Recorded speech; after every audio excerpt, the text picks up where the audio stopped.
We've got 3 psychological tips to help you with your weight loss goals.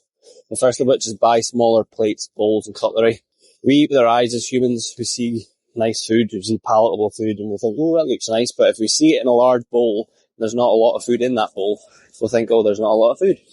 But if we buy smaller bowls and put the same grammage amount of food in those bowls, we'll think, oh, that is a lot of food. Psychologically, we'll feel fuller even though it's the same amount of food. Try it. It's worked for me. Same as when we're plating up food and we put our 100 grams of rice and 200 grams of chicken breast on a plate. It's a big plate and it looks bare. You think, oh, I better add a bit more of X, Y, and Z to make it look a bit nicer. The second of which is get okay with throwing away food.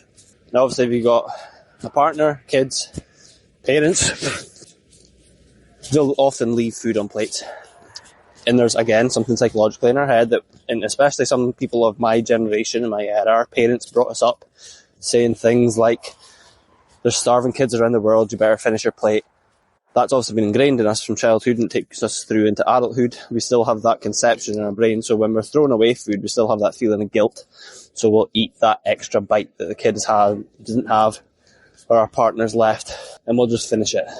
Add up all those calories, you're probably eating an extra 600 calories for the sake of nothing for throwing away a bite, a morsel of food.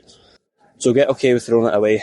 I understand food wastage is an issue, but if you want to attain those goals, and you don't want to pass on the same trauma that you had passed down to your kid, get okay with throwing it away. And the third is unfollow, block, mute any of the food influencers or restaurants or food accounts on Instagram, YouTube, etc. If you're watching Beard Meats Food, Katina Eats Kilos, any of those kind of mukbang type, unfollow them. A lot of the time you'll watch that and it'll implant a idea in your head of what craving you want, like you've almost been inadvertently advertised to. If you hadn't watched that clip, that YouTube video, you wouldn't be having those cravings. Like, I've done it. I've watched Beard Meats Food eat a 40-inch pizza before and then went and ordered one.